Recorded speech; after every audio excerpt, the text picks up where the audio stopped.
Okay, we'd like to welcome Scotty Scheffler into the interview room here at the Charles Schwab Challenge. Scotty, thanks for joining us, fresh off of your victory at the PGA Championship, your third major.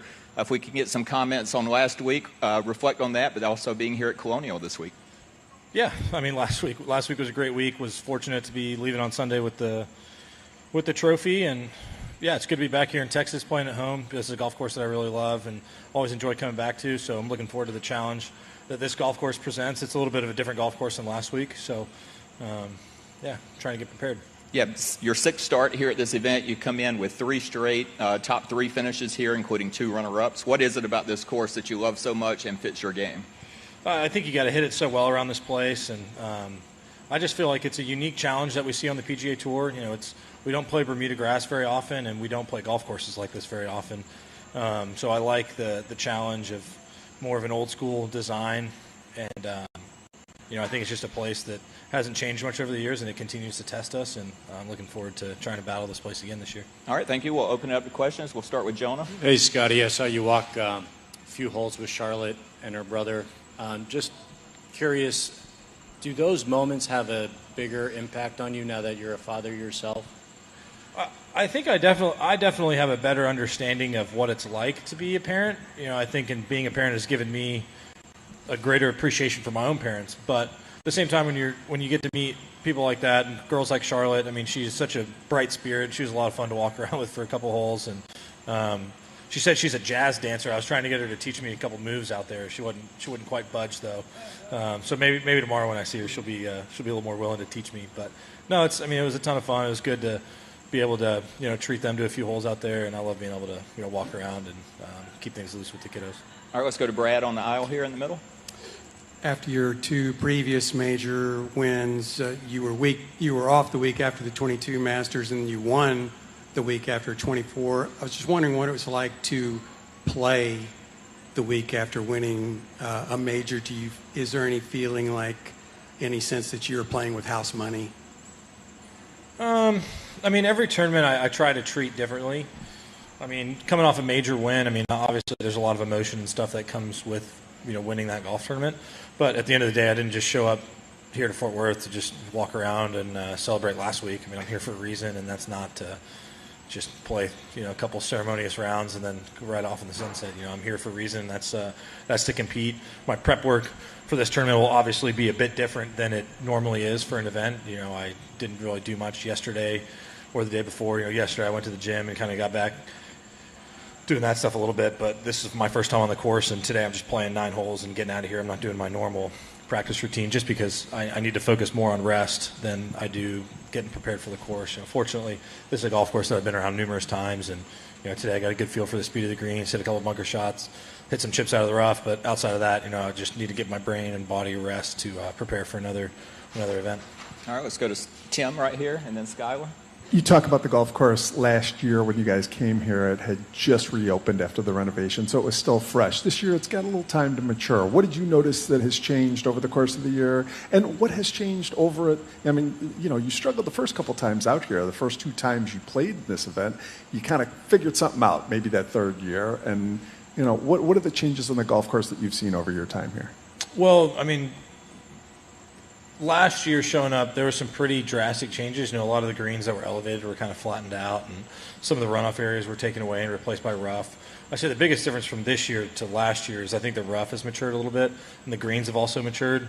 The greens are still quite firm, so I think it should be a pretty good test. It looks like we're not going to get much rain this week, so the golf course should only continue to firm up, and it should be a pretty good test. Did you see that Defender out there? It looks like something Jim Nantz could buy off you in about 15 years. Yeah, I did. I did see the Defender. It looks nice. It looks nice. All right, over here, let's go Skylar and Mac.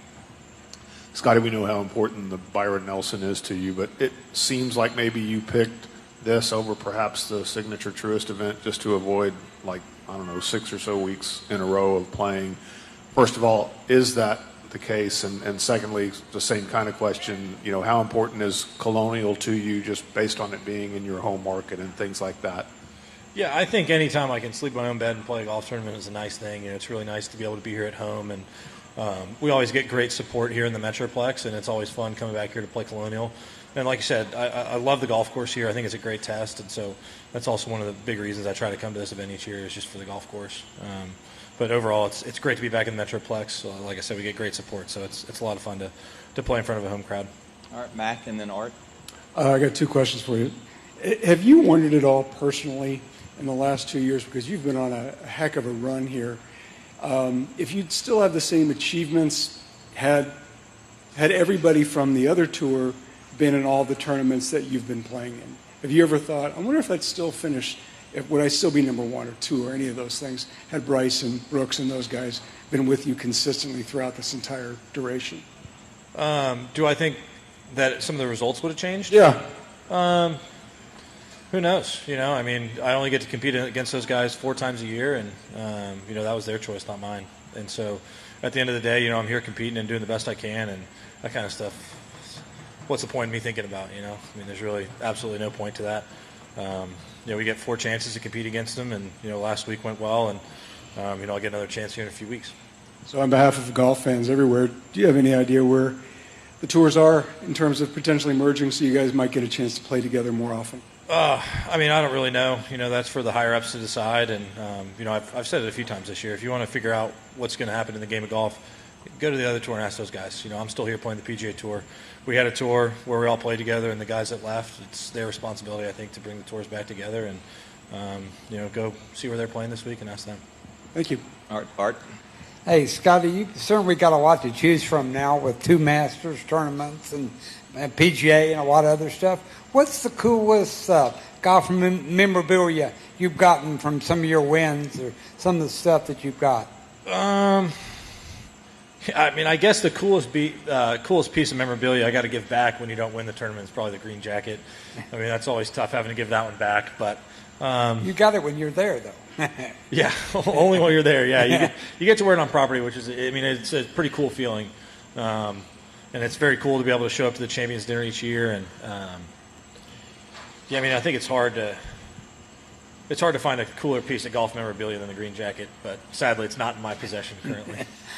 Jordan told me when he was at Texas, they got to play a college event at Cypress Point.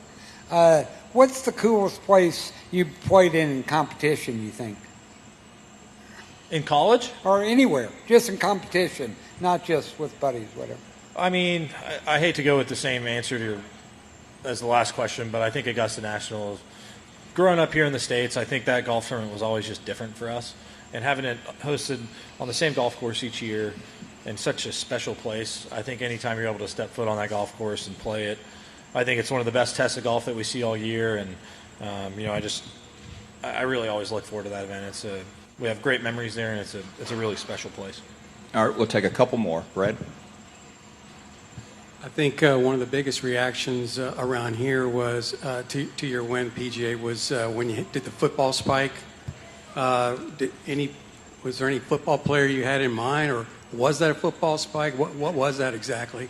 Yeah, when I played football, I didn't score very many touchdowns, so I wasn't too experienced in that. No, I mean I don't really have much to say on it. I think I just kind of let my emotions out a little bit, and I guess that's where my brain decided it wanted to go at the time. I mean, I really have absolutely no explanation for it at all. All right, I think we're good. Scotty, thank you for your time. Sweet. Thank you all.